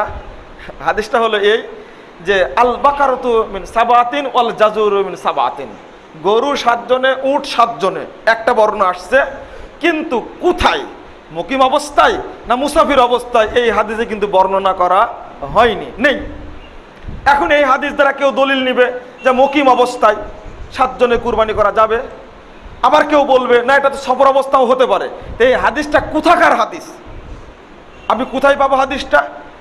এই হাদিসটি জাবের থেকে বর্ণিত, আর জাবের রাদিয়াল্লাহু আনহু থেকে 6টি হাদিস বর্ণিত হয়েছে, যেটা আগে বললাম সহিহ মুসলিমে। সবগুলোতে আসছে যে হুদাইবিয়ার সফরে, হজ্জের সফরে, তামাত্তু হজ করার সময় আমরা 7 জনে গরু, 10 জনে উট কুরবানি করেছি। আর এটাও জাবের বর্ণিত হাদিস, যেখানে সফর না মুকিম কোনো উল্লেখ নেই। এবার আপনারা বলুন হাদিসটা কোন দিকার? নিঃসন্দেহে হাদিসটা সফরের দিকে যাবে, কারণ আগের 6টি হাদিস বর্ণিত হচ্ছে সবই হলো সফরের পক্ষে। হজ্জের সফরে ছিলেন, তামাত্তুর সফরে ছিলাম, হুদাইবিয়ার সফরে ছিলাম, এটা ওই হাদিসটাই ব্যাখ্যা নিলেই হয়। সর্বশেষ কথা হলো এই ব্যাপারে যে হাদিস যেহেতু আছে পরিবারের পক্ষ থেকে কুরবানি করার কথা বেশি, মুকিম অবস্থায় রাসূল সাল্লাল্লাহু আলাইহি ওয়াসাল্লাম বা সাহাবায়ে কেরাম ভাগা কুরবানি করেছেন মর্মে কোনো স্পষ্ট একটি দলিল পাওয়া যায় না। বরং পাওয়া যায় যে হাদিসটা আগে বললাম বিদায় হজ্জের ভাষণে। আরেকটা জিনিস সহিহ তিরমিজির মধ্যে আছে 276 পৃষ্ঠা, জিজ্ঞেস করা হলো আবু আইয়ুব আনসারীকে, আতা ইবনে ইয়াসির জিজ্ঞেস করলে কাইফা কানাতি যহা ফি আহাদি রাসূলিল্লাহ সাল্লাল্লাহু আলাইহি ওয়াসাল্লাম, রাসূলের যুগে কুরবানি কেমন ছিল? তিনি বললেন ইন্না রাজুলা ইউযাহি শাতান বিশাতি আবি শাতাইন, একজন ব্যক্তি একটা বকরি বা 2টা বকরি কুরবানি করত, তারপরে ওয়ায়াকুলুন ওয়ায়াতামুনা ওয়ায়াকুলুনান নাস, নিজেরা খেত, মানুষকে খাওয়াতো, ওয়াতাবাহান নাস, মানুষের কাছে গর্ব প্রকাশ করতো, ফাসারাত কামা তারা, অতঃপর যা হওয়ার সেটা হয়েছে তুমি দেখছো। এটা একটা দলিল পাওয়া যায়। সর্বোপরি কথা হলো উলামায়েদের বক্তব্য। মদিনা বিশ্ববিদ্যালয়ের প্রতিষ্ঠাতা ভিসি মোহাম্মদ বিন ইব্রাহিম আল গুদাইন, তিনি প্রথম ফতোয়া দিলেন, আন্তর্জাতিক ফতোয়া বোর্ডের প্রথম। তিনি প্রথম বললেন যে এটা ফতোয়া লাজনা দাইমা 11 নম্বর খণ্ডের 395 পৃষ্ঠায় বর্ণিত হয়েছে। তিনি বললেন যে 7 ভাগা কুরবানি চলবে না, এটা চলবে সফর অবস্থায়। পরবর্তীতে শেখ বিন বাজ রহিমাহুল্লাহ তিনি এই ফতোয়াটাকে শিথিল করে বলছেন ইয়াজুজ, শুধু বলেছেন এটা জায়েজ বলেছেন। এটা ওই একই গ্রন্থের 404 পৃষ্ঠায় বর্ণিত হয়েছে। তাহলে বোঝা যাচ্ছে বিষয়টা ইখতিলাফপূর্ণ। হাদিস যদি পাওয়া যাচ্ছে যে পরিবারের পক্ষ থেকে একটা কুরবানি যথেষ্ট, আমরা কুরবানি করার চেষ্টা করব নিজ নিজ পরিবারে, গরু দিলে একটা দেব, ভাগা থেকে আমরা বিরত থাকার চেষ্টা করব। আগে বুঝুন, তারপরে মারামারি করার চেষ্টা করুন। আগে জিনিসটা বুঝতে হবে হাদিসটা। আবার কেউ ফতোয়া দিবেন না ভাগা কুরবানি করা হারাম, কিছু কট্টরপন্থী ব্যক্তি রয়েছে, না, প্রশ্ন আসে না। এই ফতোয়াদের যেহেতু ইখতিলাফ আছে, আপনি কেন বললেন? ইখতিলাফ থেকে দূরে থাকার জন্য আপনি বলতে পারেন যে পরিবারের পক্ষ থেকে একটি করে কুরবানি দেওয়াটাই কি উত্তম। কুরবানি 4 দিন চলবে, কুরবানির দিন 10 তারিখ, এরপরে চলবে 11, 12, 13, মানে আইয়ামে তাশরিক 3 দিন, আর কুরবানির দিন 1 দিন। কয়দিন হলো? 4 দিন। 3 দিন শুধু কুরবানি চলবে এমনটা না, 4 দিনে কুরবানি চলবে। আশা করি ফতোয়াগুলো পেয়ে গেছেন। আরও কিছু হয়তো ছাড়া পড়ে যায়, তাহলে মাসাইলে কুরবানি একটা বই আছে, আপনারা সেটা পড়ার চেষ্টা করবেন। সম্মানিত উপস্থিতি, আমি আপনাদেরকে কুরবানি একটা ইবাদত, সহিহ হাদিস অনুযায়ী ইবাদতটা করার জন্য আমি বিনীত আহ্বান জানাচ্ছি। আল্লাহ আমাদের তৌফিক দান করুক, আল্লাহুম্মা আমিন। কুরবানি শুধু করবেন না, ইব্রাহিমী চেতনাটাও খেয়াল রাখবেন। আল্লাহ যেন ইব্রাহিম আলাইহিস সালামের সেই চেতনায় উদ্বুদ্ধ হওয়ার তৌফিক দান করেন, আল্লাহুম্মা আমিন। আকুলু কাউলি হাদা আস্তাগফিরুল্লাহ লি ওয়া লাকুম ওয়া লিসাইরিল মুসলিমিন। আসসালামু আলাইকুম ওয়া রাহমাতুল্লাহ। আলহামদুলিল্লাহ ওয়াহদা ওয়াসসালাতু ওয়াসসালামু আলা মান লা নাবিয়্যা বাদা। সম্মানিত মুসল্লিবৃন্দ, আমি প্রশ্নোত্তর দেওয়ার আগে একটা বিষয় আপনাদের সামনে বলে নিই। সেটা হলো, এই বর্তমানে মিডিয়ায় আহলে হাদিসদের সম্পর্কে একটা বিভ্রান্তি চলছে। কিছু পত্র পত্রিকায় লেখালেখি হচ্ছে। এটা আমরা মিডিয়ার মাধ্যমে বা এই বক্তব্য রেকর্ডিং হচ্ছে, চলে যাচ্ছে, এর মাধ্যমে সরকার সংশ্লিষ্ট প্রশাসন, গোয়েন্দা, যে কোনো বিভাগেরই হোক না কেন, সকলকে জানাতে চাই এই মর্মে যে আহলে হাদিসগণ পবিত্র কোরআন এবং সহিহ হাদিসের অনুসারী, যার কারণে তাদেরকে আহলে হাদিস বলা হয়। এই পরিচিত নামটা আজকের নয়, এটা রাসূলুল্লাহ সাল্লাল্লাহু আলাইহি ওয়াসাল্লামের মুখনিসৃত একটি শব্দ,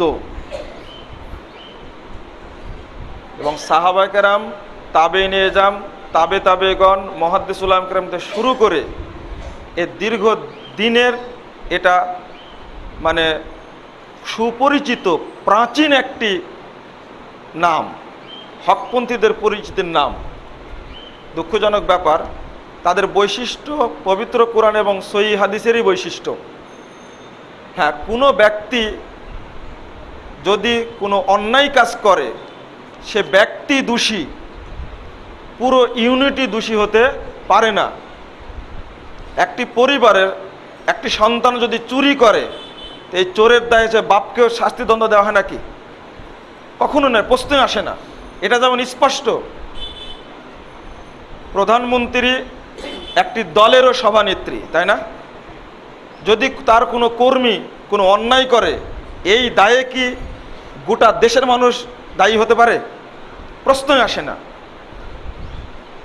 ছেলে জেনা করেছে, এই ছেলের জেনার মৃত্যুদণ্ড কি বাপেরও হবে নাকি?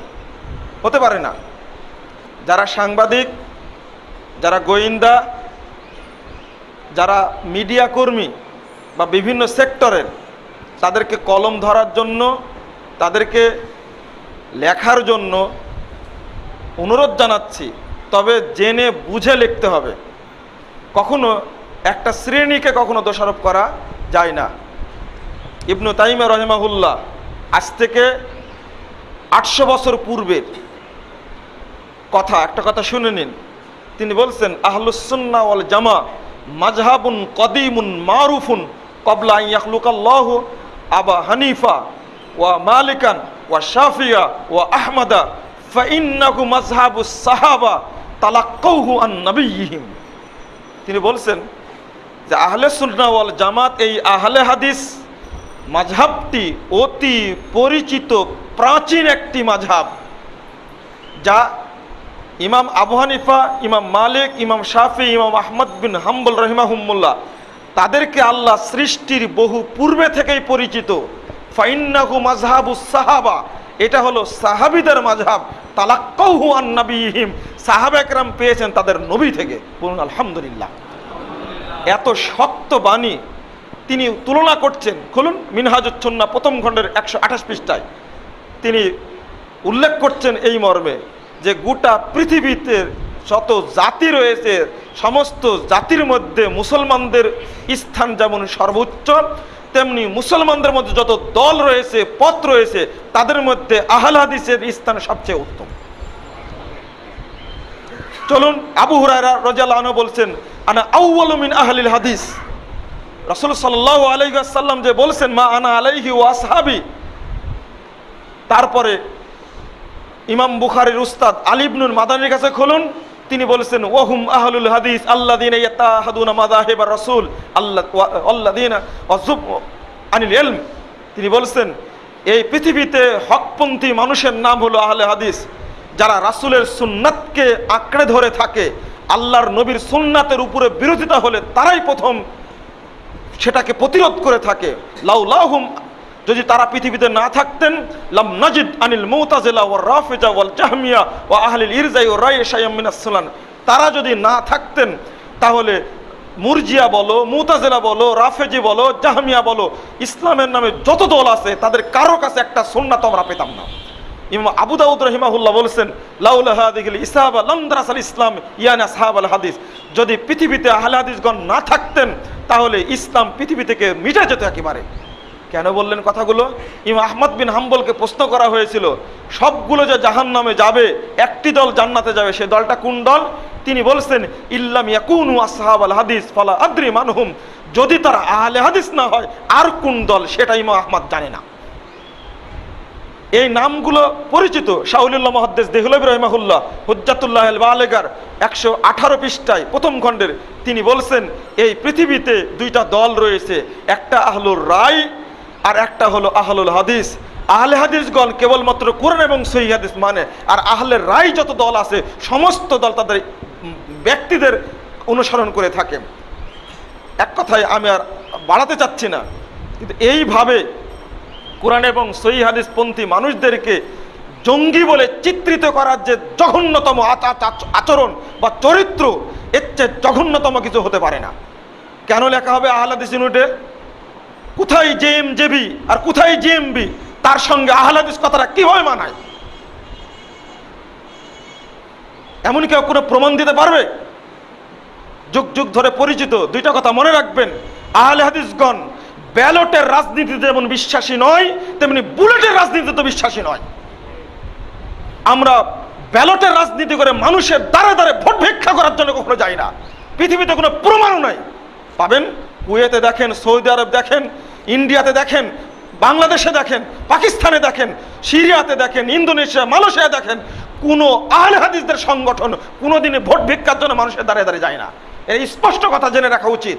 তারা আদর্শের সংগ্রাম করে থাকে, যেটা করেছিলেন মুহাম্মদুর রাসূলুল্লাহ সাল্লাল্লাহু আলাইহি ওয়াসাল্লাম। পৃথিবীর রেকর্ড, মুহাম্মদ সাল্লাল্লাহু আলাইহি সাল্লামকে প্রস্তাব দেওয়া হয়েছিল কুরাইশদের পক্ষ থেকে, তোমাকে মাল দেওয়া হবে, সম্পদ দেওয়া হবে, তোমাকে ভালো নারী দেওয়া হবে, তোমাকে নেতৃত্ব দেওয়া হবে, তোমাকে শাসক বানানো হবে।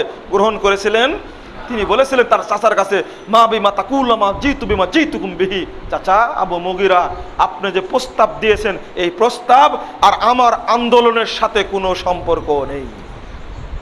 উবাল্লিগুকুম রিসালাত রাব্বি আরসালানি রাব্বি, আমার রব আমাকে পৃথিবীতে পাঠিয়েছেন, আমি দাওয়াত দিয়ে থাকি, আমি আল্লাহর রিসালাত পৌঁছে থাকি। তোমরা যদি গ্রহণ করো তাহলে তোমরা দুনিয়াতেও নেকি পাবা, যাজা পাবা, পরকালে নেকি পাবা, আর যদি ফিরিয়ে দাও তাহলে আমি ধৈর্য ধারণ করব। কই প্রস্তাব তো গ্রহণ করেছিলেন না? আগে আকীদা সংস্কার, তারপরে সমাজ সংস্কার, তারপরে রাষ্ট্রীয় সংস্কার হতে তখন বাধ্য। কই তালেবানরা বুলেটের রাজনীতি করে তালেবানরা টিকতে পারেনি। আনসারুস সুন্নাহ বলে হিজবুল্লাহ, এগুলো শিয়াদের। আমরা স্পষ্ট বলি, অনেকে তালেবানদের প্রতি ভক্তি দেখায়। তালেবানরা ক্ষমতায় এসে বৌদ্ধ মূর্তি, হিন্দু মূর্তি ভেঙে গুঁড়িয়ে দিয়েছে, কিন্তু আফগানিস্তানে লাখো লাখো মাজার রয়েছে, একটা মাজার ভেঙেছে তারা? একটা মাজার ভাঙেনি। অর্থাৎ তাদের আকীদায় হলে শিরক রয়েছে। আমরা দুইটাতে বিশ্বাস করি না। অতএব আর যে রাসূল সাল্লাল্লাহু আলাইহি ওয়াসাল্লাম পৃথিবীতে আসলেন, আল্লাহ নবী বলেছেন, মান হামালা আলাইহিস সিলাহ ফালাইসা মিন্না। মারা তো দূরের কথা, যে ব্যক্তি অস্ত্র উত্তোলন করবে সে আমার উম্মত থেকে বেরিয়ে গেল। মুখ দিয়ে কষ্ট দেওয়াটাও হারাম। আর সেখানে যারা এইগুলো বলে থাকে আহলে হাদিসদের সম্পর্কে, তারা না জেনেই বলে থাকে। আগে বইগুলো পড়ুন। বিশেষ করে আপনারা জানেন আমার সম্পর্কে দুই একটা কথা লেখা হচ্ছে এবং বলা হচ্ছে, আমি সাংবাদিক বন্ধুদেরকে স্পষ্ট করে বলতে চাই, যদি না জেনে একটা কথা লেখা হয়, কাল কিয়ামতের মাঠের জবাব দিতে হবে, পৃথিবীতেও দিতে হবে, এতে কোনো সন্দেহ নেই। আমার বই ভ্রান্তির বেড়াজালে একামতের দিন নতুন বের হয়েছে, তবে বইটি লেখা হয়েছে 2005 সালে। 2005-এ শুরু হয়েছে লেখাটি, এপ্রিল মাস থেকে। এই বইটা লেখে 2005-এ আমাকে পুরস্কৃত করা হয়েছিল 15 ডিসেম্বর রোজ বৃহস্পতিবার। সেটা উসমানী স্মৃতি মিলনায়তনে তৎকালীন সরকারের আওতায় জঙ্গি বিরোধী একটা লেখনির তৎপরতা চালানো হয়েছিল। সেখানে প্রায় 1300 আর্টিকেল জমা হয়েছিল। সে 1300 আর্টিকেলের মধ্যে আমিও অংশগ্রহণ করেছিলাম। 1300 আর্টিকেলের মধ্যে আল্লাহর অশেষ রহমতে আহলে হাদিসের বাচ্চা হয়ে এই আর্টিকেলটা প্রথম স্থান অধিকার করে, আলহামদুলিল্লাহ। অতঃপর আমাকে 20,000 টাকা সম্মাননা দেওয়া হয়। এটা 2005-এর 15 ডিসেম্বর তারিখে বলছি। হে সাংবাদিক ভাইয়েরা, আমি বলবো, সব সাংবাদিক নয়, সব পত্রিকা নয়, এক শ্রেণীর এই দেশে আমেরিকা, ব্রিটেন, ইন্ডিয়াকে সন্তুষ্ট করার জন্য বাংলাদেশকে বিক্রি করার ষড়যন্ত্র করছে তারা, আর তারাই লিখে থাকে দেশের মুসলিম ইউনিটের বিরুদ্ধে। মনে রাখতে হবে, আপনি লিখছেন, আপনি হিসাব করে লিখুন, আপনাকে কবরে যেতে হবে, আপনি তথ্য নির্ভর লেখনী লিখুন,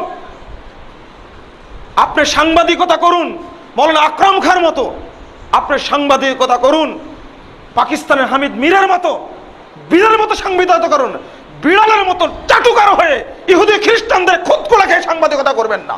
আপনার একদিন বিচার হবে এই দেশে, এতে কোনো সন্দেহ অবকাশ নেই। গর্বের সাথে সাংবাদিকতার মূল তথ্য মাসে উপস্থাপন করুন, মানুষের বিরুদ্ধে পিছনে লাগবেন না। হ্যাঁ, যারা জঙ্গি তৎপরতা চালায় তাদের বিরুদ্ধে আমাদের সংগ্রাম। প্রথমে আমরা তাদের বিরুদ্ধে কথা বলেছি, চুপটি মেরে থেকে, ঘাটি মেরে থেকে, সেখানে লুকিয়ে চুরিয়ে সেখানে গিয়ে বোমা মেরে মানুষ হত্যা করে ইসলাম প্রতিষ্ঠা করা সম্ভব নয়। এটা কোনোদিন হয়নি। নবী মোহাম্মদ সাল্লাল্লাহু আলাইহি ওয়াসাল্লাম আদর্শের মাধ্যমে ইসলাম প্রতিষ্ঠা করেছিলেন, তিনি অস্ত্রের মাধ্যমে করেননি। যারা আজকে অস্ত্রের মাধ্যমে ইসলাম প্রতিষ্ঠা করার স্বপ্ন দেখছে, অনুরূপভাবে ভোটাভুটির মাধ্যমে ইসলাম প্রতিষ্ঠা করার স্বপ্ন দেখছেন, উভয় স্বপ্নটা হলো কল্পনা জগতের স্বপ্ন, এটা বাস্তব জীবনে হলে সম্ভব নয় এটা। অতএব আমাদের বক্তব্য স্পষ্ট আছে, আপনার লেখনের মাধ্যমে পড়ে নেবেন। আমি আপনাদের প্রতি গতদিনে আবেদন জানিয়েছি, আজকে আবেদন জানাচ্ছি, ভ্রান্তির বেড়াজালে একামতের দিন এই লেখাটা বাংলাদেশে যত মুসলিম ইউনিটি আছে, যত দল উপদল রয়েছে, তাদের মুখোশটা উন্মোচন করে দিয়েছে, আলহামদুলিল্লাহ। যেমন জাল হাদিসের কবলে রাসূলুল্লাহ সালাত উন্মোচন করে দিয়েছিল। কি সালাত আমরা পড়ছি, বিষ খাচ্ছি না পানি খাচ্ছি এটা বুঝে না, যেমন সালাতের ক্ষেত্রে কোন দল আমি করছি এটা বাংলাদেশের মানুষ জানতো না, স্পষ্ট করে দেওয়া হয়েছে বইটির মাধ্যমে। আপনাদের প্রতি আমার অনুরোধ থাকবে, শুধু জঙ্গি তৎপরতা নয়, বাংলাদেশে কত ধরনের তৎপরতা চলছে সবগুলোই মানুষের সামনে স্পষ্ট করে দিয়েছি। আপনারা সহযোগিতা করুন, মানুষ যেন সঠিক দিনটা পেয়ে সিরাতিল মুস্তাকিমের উপরে টিকে থেকে যেন আমল করতে পারে, আল্লাহ যেন তাদেরকে তৌফিক দান করে, আল্লাহুম্মা আমিন। এ বিষয়ে আপনারা সচেতন থাকবেন। আর আরেকটা বিষয়, আহলে হাদিস ভাইয়েরাও বিভিন্ন সেক্টরে দায়িত্ব পালন করছেন। সাংবাদিক নাই, অনেকেই আছেন, টিভি উপস্থাপক নাই, অনেকেই আছেন, তারা মুখ খুলেন না কেন? আব্দুল্লাহ আল কাফি আল কুরাশি সাহেব আহলে হাদিস পরিস্থিতির মধ্যে এই দুঃখটাই করে গেছেন। তারা পদের লোভে, টাকার লোভে মুখ খুলতে চান না। আপনার আগে দিন না আগে দুনিয়া? বলুন, আগে দিন না দুনিয়া? আশ্চর্য। আগে মানুষের সন্তুষ্টি না আল্লাহর সন্তুষ্টি? আগে দুনিয়ায় মুক্তি পেতে চান না কবরে মুক্তি পেতে চান? আপনি কবরে যদি মুক্তি পেতে আপনাকে মুখ খুলতে হবে। একদিকে রাসূলের সুন্নাহকে নষ্ট করে দেওয়া হবে। বিগত 2005, 6 সাল, 7 সাল গেছে, এই বাংলাদেশে আহলে হাদিস মুনিশিদের লিখিত গ্রন্থসমূহ মানুষ মসজিদে তুলতে পারেনি। মাদ্রাসা বন্ধ করা হয়েছে, এতিমখানা বন্ধ করে দেওয়া হয়েছে, শুধু জঙ্গিবাদের ধোঁয়া তোলে আহলে হাদিস সমাজকে কুণ্ঠাসা করার চেষ্টা করা হয়েছে। কিন্তু আল্লাহর অশেষ রহমতে আল্লাহ এই অপবাদ থেকে মুক্তি দান করেছেন। বরং নতুন গতিতে কুরআন এবং সহিহ হাদিসের দাওয়াত বেদাতীদের মধ্যে চালু হয়েছে, আলহামদুলিল্লাহ। লাখো লাখো মানুষ নেটের মাধ্যমে, বইয়ের মাধ্যমে কুরআন এবং হাদিস জানতে পারছে, আমূল সংস্কার করছে। খ্যাপার মূল কারণ হলো মাজার পূজা, খানকা পূজা, কবর পূজার যে ব্যবসা চলছিল, এই ব্যবসা তাদের এখন বন্ধ হয়ে যাচ্ছে। তাই এটা হলো মূল কারণ। যত প্রচার লাভ করবে তত ব্যবসা বন্ধ হবে। আগে পীরের দরগায় কোটি কোটি টাকা যেত, এক একজন মানুষ 100 গরু দান করে দিয়েছে, বছরে কোটি কোটি টাকা দিয়েছে। এখন তো আর টাকা যায় না। এখন টাকা কোথায় যাচ্ছে? পিস টিভিতে যাচ্ছে। আলহামদুলিল্লাহ, এখন টাকা কোথায় যাচ্ছে? বই ছাপে বিতরণ করছে। মানুষ এখন বুঝতে শিখেছে। এটা হলো বেদাতীদের মূল রাগ, মূল আক্রোশ। এটা আপনাদের সহযোগিতা চাই, বেদাতীরা পুড়ে যাক তাওহীদের আগুনে। এটা চান না আপনারা? তাওহীদের আগুনে বেদাত পুড়ে যাক, শিরিক পুড়ে যায়, সুন্নাতের আঘাতে বেদাত পুড়ে একবার সারকার হয়ে যায়, বাংলাদেশ শিরিক এবং বেদাত মুক্ত দেশ গড়ে ওঠো। আল্লাহ তুমি কবুল করো, আল্লাহুম্মা আমিন। এটা হলো মূল চেতনা আমাদের। ভয়ের কোনো কারণ নাই, দাওয়াতি কাজ করে যান, ইনশাআল্লাহ এই বাংলাদেশ নির্ভেজাল তাওহীদের বাংলাদেশে পরিণত হবে ইনশাআল্লাহ। হ্যাঁ, প্রশ্ন করেছেন এক ভাই যে জিলহজ মাসের এই দিনগুলোতে আমরা কি মুরগি জবাই করে খেতে পারবো না? কি বলেন আপনারা, যাবে না? এটা তো শর্ত আপনার, মানে চুল কাটার সাথে, এটা তো আপনার মুস কাটার সাথে সম্পৃক্ত, নখ কাটার সাথে। এটা মুরগি গরু জবাই করা যাবে না, এটা উদ্দেশ্য না। তবে কুরবানির দিন সর্বপ্রথম কুরবানির পশুটা জবাই করতে হবে, এটা হলো শর্ত। এবং না, এটা শর্ত বলছে, যদি কুরবানি করতে চান, কুরবার দিনের একটা শর্ত আছে, ঈদ পড়ার পরে কুরবানি করতে হবে। অনেকে মনে করেন না গোশত তাড়াতাড়ি খাওয়া যায়, কুরবানিটা করে যায়, তারপর ঈদটা পড়ে আসে। এটা কসাইকে বললেন তুমি কুরবানি করো, আমি আসি ঈদ পড়ে, এটা কিন্তু চলবে না। এটা শর্ত করা হয়েছে, অন্য কোনো শর্ত করা হয়নি। আর একটা প্রশ্ন, আল্লাহু আকবার ইসলামের দৃষ্টিতে মোবাইলে, ফেসবুকে, ইন্টারনেটে কি খোলা যাবে কি? আল্লাহু আকবার আপনারা রাখতে পারেন, তবে এটা দৃশ্যমান করে রাখবেন না মোবাইলে। যেমন একটা জিনিস ঢেকে রাখা যায়, কোরআন তেলাওয়াত মোবাইলে আছে, অনেক কোরআন তেলাওয়াত শুনে লেখে।